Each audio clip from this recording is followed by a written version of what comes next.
Dreams they should be pure. And I think a lot of times, when we're born into this world, we actually wind up going backwards. And it seems like the more we mature, the more responsible our dreams become. And the more governors we put on ourselves and our ability to dream and to reimagine.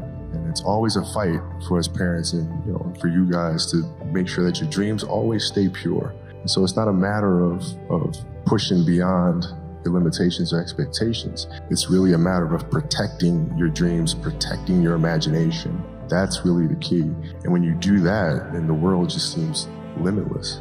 Once you have the passion, the thing that you're passionate about now, you can look at other people or other entities or other things or works of art, and you can draw things from that to help you be better at what you do by looking for those common denominators. I don't really know, how do I prepare? How do I prepare? How do I study? How do I view the game? How do you build your game? And my response is much like the way he builds products. When you think sequentially, you look at this, the end result of what you want to create, but in order to create that, there's so many other little things that go into this massive entity or device. It's no different than building my basketball game. You start with, what do you want your game to be? What would make your game most unstoppable or hard to deal with? And now you work backwards from there. And you start building it one piece at a time, one move at a time, one counter at a time. So there's a lot of similarities there. If your job is to try to be the best basketball player you can be, right?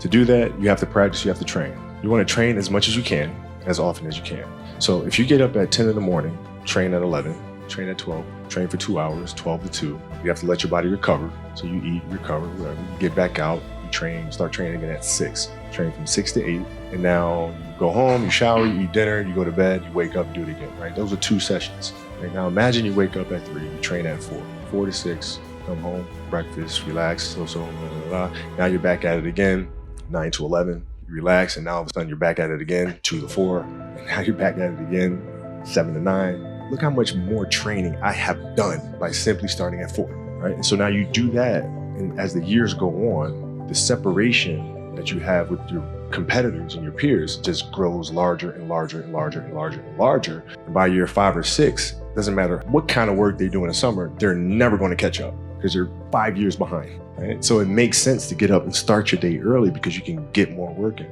If I start earlier, I can train more hours. And I know the other guys aren't doing it because I know what their training schedule is, right? So I know if I do this consistently over time, the gap's just going to widen and widen and widen and widen and widen, and they won't be able to get that back. So to me, it was just common sense. I'm like thinking, how can I get an advantage? Oh, start early. I think the best way to prove your value is to work, is to learn, is to absorb, to be a sponge. But you always want to outwork your potential.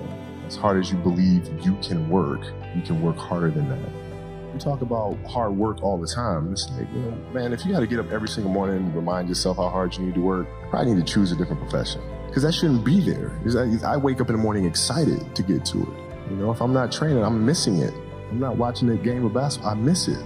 There's no place I'd rather be. And if you have that feeling, then you're truly doing what God has put you on this earth to do.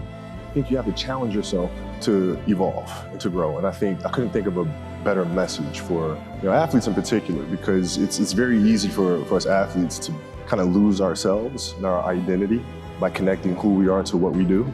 And I think that's a very dangerous zone to be in, right? So it's common sense to me to be able to say, okay, the next stage I'm going after with the same intensity, same attention to detail, same curiosity.